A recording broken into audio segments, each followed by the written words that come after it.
Hi, I'm Sally Quinn, and welcome to the God Vote with Jacques Berlinerblau.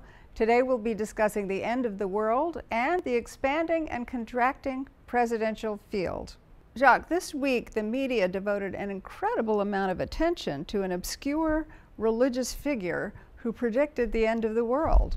When we bring the warning to the world that Judgment Day is coming, we don't say maybe or high likelihood. We're saying Judgment Day is May 21, 2011, and that's going to happen. Jacques, the world did not end on May 21st. I gather you don't have much fondness for the apocalyptic groups. With these groups, I think there's a kind of cutesy motif. Like, everyone is kind of enjoying this news story. And to a certain degree, I think it's a little bit irresponsible, because I think these groups are rather quite dangerous. Well, why do you think they're dangerous? Well, it's a continuum of groups that so love the next world, Sally, that they hate this world. So we had the Heaven's Gate group, remember them? Back in 1997 or so in San Diego, 39 people committed suicide.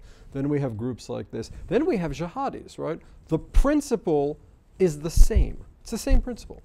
You know, I really disagree with you. I just don't think that this is a big deal. I think this guy camping is a real laughingstock, even among real fundamentalist Christians who do believe in the rapture. And by the way, they're about 40% of the people in this country, evangelicals, who believe in the rapture. But they all were laughing at camping. Yeah, they might be, but I want to reiterate, I think this is a very disturbing religious mode. The idea that this world is useless, we want to get through this world as quickly as we can. It's not particularly Christian. Augustine, for example, was very clear. We'll never know when Jesus is going to come back, and we really ought not compute his dates.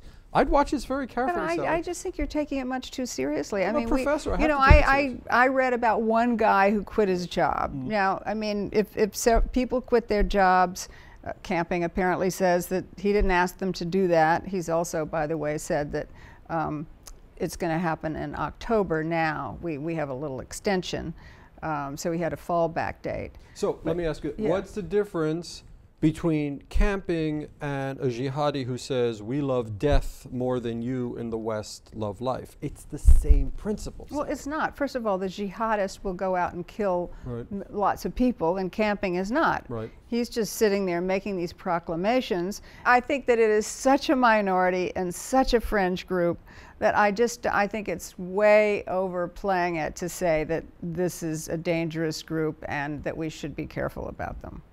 So, Jacques, Mitch Daniels drops out of the race, Tim Pawlenty gets in, Huntsman is sort of creeping around the fringes.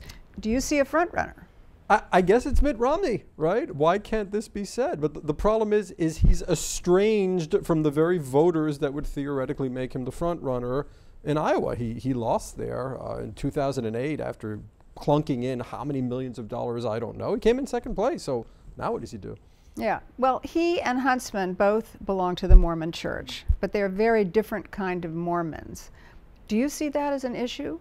Well, this is what Romney did in 2008. Remember that line, Sally, evangelical Mormon? What a curious line, right? He called himself an evangelical Mormon. He bent over backwards to appeal to conservative Christians. To a certain degree, conservative Christians accepted him. Have you noticed how Huntsman is handling the situation when asked about his Well, religion? it's totally different. I mean, Huntsman has basically said, you know, I believe in God, but I'm not quite sure. It's tough to define what a Mormon is, and you know, he's not particularly religious. His family isn't particularly religious, and he's made his headquarters down in Florida instead of Utah, which is distancing himself from the Mormon Church. There are an awful lot of evangelicals who still think of Mormonism as a cult and still are suspicious of Romney. So I think that he's basically saying, I believe in Jesus Christ, but I'm not one of those crazy cult people that you think they are. But what Romney did is he hedged his bets. He said, I'm a Mormon, but I'm just like one of you. And there obviously is overlap. He does believe in Jesus Christ. So I think the Romney strategy in Iowa is the more intelligent strategy. You've been watching The God Vote with Jacques Berlinerblau. Please tweet us at The God Vote and join us next week.